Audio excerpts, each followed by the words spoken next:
నమస్కారాలు. నేటి press meet ఇంత అత్యంతంగా పెట్టాల్సిన కారణం ఏంటంటే సకల శాఖ మంత్రి అయిన లోకేష్ విశాఖ నగర పర్యటన రావడం జరిగింది. మరి ఈరోజు కూటమి ప్రభుత్వం అధికారం చేపట్టాక అన్ని రకాలుగా అన్ని శాఖలు భ్రష్టు పెట్టుకుంటూ పోతున్నాయి. మనం ఒకటే కోరుతున్నాం, ఎందుకంటే ఈరోజు పివి సింధు బ్యాడ్మింటన్ దానికైతే లోకేష్ గారు రావడం జరిగింది. క్రీడల శాఖ మంత్రి ఎవరు అడుగుతున్నారు? అసలు ఆంధ్రప్రదేశ్లో ఏ మంత్రి కూడా ఎవరికి తెలియని పరిస్థితుల్లో, దౌర్భాగ్య పరిస్థితుల్లో ఈ రాష్ట్రం పరిపాలన నడుస్తుంది. ఈవేళ పెట్టుబడులు పెట్టాలన్నా తేవాలన్నా నారా లోకేష్ విదేశాలు తయారవుతారు. మరి ఈవేళ క్రీడల శాఖ శంకుస్థాపన చేయాలన్నా దానికి లోకేష్ తయారవుతారు. నిన్న కాక మొన్న అంతర్జాతీయ విమానాశ్రయం ప్రారంభోత్సవానికి అన్నీ తానే పూనుకున్న లోకేషే. అంటే ఆయన లేకపోతే ఆంధ్రప్రదేశ్లో అభివృద్ధి లేదు అన్న స్థాయికి తీసుకెళ్ళిపోయారు. నిజంగా కూటమి ప్రభుత్వం చెప్తున్నారు, అసలు జనసేన బీజేపీకి కనీసం బిల్లులు ఉన్నాయో లేవో కూడా మా డౌట్ వస్తుంది.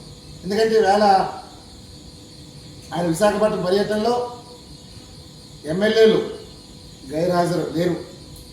అంటే ఎవరికీ చెప్పకుండా తనే వచ్చేయటం, చేసేయటం, ప్రారంభోత్సవాలు శంకుస్థాపన చేసేయటం. అసలు ఆంధ్రప్రదేశ్ ముఖ్యమంత్రి ఎవరో కూడా డౌట్ మాకు కలుగుతుంది. ఈవేళ ఏదో ఒక రెడ్ బుక్ అని చెప్పుకొని తన యశ్వంతుడు వ్యవహరిస్తున్నారు. అంటే నేను ఏది చెప్తే అదే వేదం, నేను ఏది మాట్లాడితే అదే వేదం. ఈరోజు ఈ ప్రభుత్వం భోగాపురం ఎయిర్పోర్ట్లో చేసిన పెద్ద పచ్చి మోసం ఏంటంటే 13,000 మంది గిరిజన బాలికలతో నృత్యం చేశామని చెప్పి ప్రపంచానికి చాటారు గిన్నిస్ బుక్. మరి ఒకటే అడుగుతున్నాను, నిన్న మంత్రి సంజయ్ రాణి గారు నిన్నేదో ఖండిస్తూ ప్రెస్ మీట్ పెడుతూ ఖండిస్తూ దుష్ప్రచారం చేస్తున్నారు దీనిపైన అన్నారు. మేడం సంజయ్ రాణి గారు, మేము ఒకటే అడుగుతున్నాం, ఈరోజు మీరు ఈ ప్రభుత్వానికి మీరు మంత్రి ఉన్నారు కాబట్టి మీకు వీళ్ళు ఏ తప్పు చేసినా సరే మీరు లోకేష్ చంద్రబాబు భజన మీరు చేయాల్సిన బాధ్యత మీకు ఉంది, మీరు భజన చేసుకోండి. కానీ గిరిజనులు లాగమాకండి. ఈరోజు గిరిజనులు బాలులు మా బాలికలు ఉంటే కేవలం 4,000 లోపలే ఉన్నారు. మేము ఒకటే అడుగుతున్నాం, ఆ 13,000 మంది ఆధార్ కార్డులు బయట పెట్టమని డిమాండ్ చేస్తున్నాం. డెఫినెట్గా ఈ దమ్ము మీకు ముందు అడుగుతున్నాను. ఎందుకంటే మీరు ఈవేళ మోసం మీరు చేస్తున్నారు, ప్రజల్ని మోసం చేస్తున్నారు. అంటే ప్రభుత్వం పరిపాలన చేతకాక ఏదో రకంగా డైవర్ట్ చేయటం కోసం గిన్నిస్ బుక్ వచ్చేసిందని అది వచ్చేసిందని ప్రజల్ని మభ్య పెడుతున్నారు తప్ప దానివల్ల ప్రజలకు ఒరిగిది ఏమిటని నారా లోకేష్ని ప్రశ్నిస్తారు. నిజంగా మీకు అభివృద్ధి మీద మీరు అంత చేశారన్నారు కదా, మీరు విశాఖలో చర్చకు సిద్ధమని అడుగుతున్నారు. మిస్టర్ లోకేష్, ఏదో వచ్చామా శంకుస్థాపనలు ఇది చేసుకుని వెళ్ళిపోవటం కాదు. మీరు ఈ 2 సంవత్సరాల ఈ 2 నెలల్లో మీరు విశాఖపట్నానికి ఉత్తరాంధ్రకి మీరు ఏమి అభివృద్ధి చేశారో చెప్పగలని అడుగుతున్నారు. ఈరోజు మీరు మోసము చేస్తున్నారు తప్ప అభివృద్ధి చేత కాదు. మీకు ఏమైనా అంటే పెద్ద పెద్ద మాటలు మాట్లాడుతున్నారు. తండ్రిని మించి ధనుడే తయారు. ఈరోజు ఒకటే అడుగుతున్నారు, మిస్టర్ లోకేష్, మీరు ఆ శంకుస్థాపనకి మీకున్న అర్హత ఏంటి అడుగుతాను. మీరు రండి, మీతో పాటు క్రీడల శాఖ మంత్రి రామ్ ప్రసాద్ రెడ్డి ఉన్నారు అని అడుగుతున్నారు. మీ పాలన బాగుందని చెప్పగలని అడుగుతున్నాను. ఈరోజు ఒకటే కొడుతున్నాను, తెలుగు శక్తి ఒకటే చెప్తున్నాం, డెఫినెట్గా మేము భయపడింది లేదు. డెఫినెట్గా ఆంధ్రప్రదేశ్లో నూతన రాజకీయ పార్టీ రాబోతుంది. డెఫినెట్గా చరిత్ర సృష్టించబోతుంది. ఈరోజు ప్రజల్ని మభ్య పెట్టాలని చూస్తున్నారు. ఎన్నాళ్ళు పెడతారు మభ్య అని అడుగుతున్నారు. ఇవాళ ఏదో చేస్తారని మేము ఆశిస్తే ప్రజలు ఇంకా రేపు స్వతంత్రం వస్తుంది.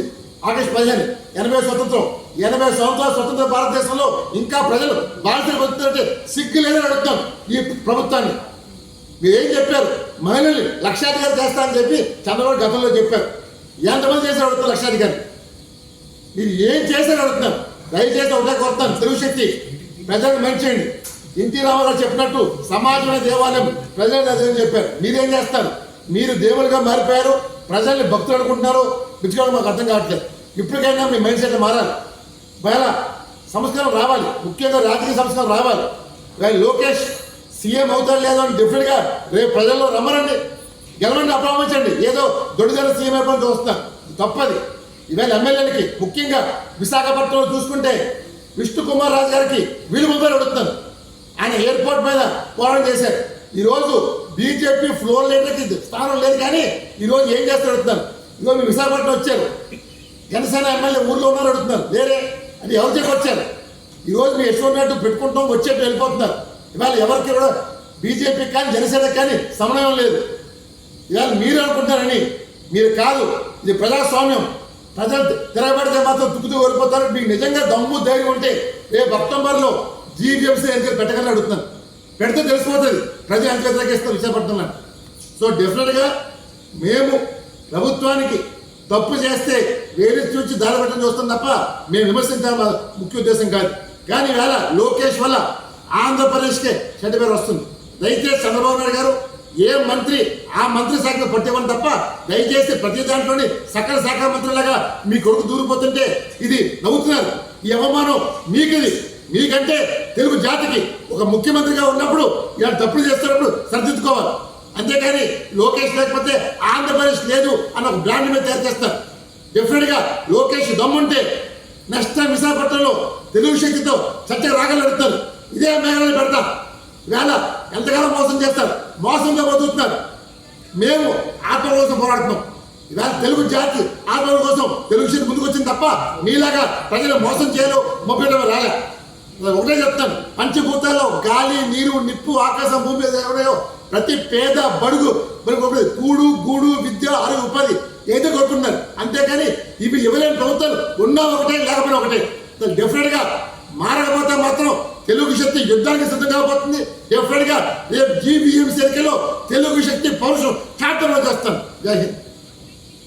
చర్చకు రమ్మని చెప్పి తెలుగు